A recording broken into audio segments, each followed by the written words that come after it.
கேரள மாநிலம் திருவனந்தபுரம் அருகே உள்ள வெள்ளாரடா பகுதியில் வாகன தணிக்கையின் போது நிறுத்தச் சொல்லி கைகாட்டியும் நிறுத்தாமல் பைக்கில் அதிவேகமாக சென்ற 2 இளைஞர்களை காவலர் ஒருவர் லத்தியால் தாக்கும் சிசிடிவி காட்சி வெளியாகியுள்ளது.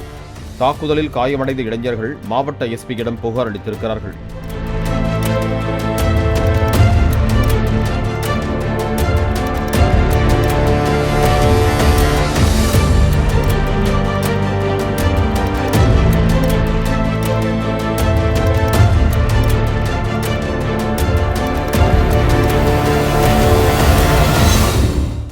பிளே ஸ்டோர் மற்றும் ஆப் ஸ்டோரில் இருந்து பாலிமர் செயலியை QR கோடு மூலம் பதிவிறக்கம் செய்யுங்கள். செய்திகளை உடனுக்குடன் பெறுங்கள்.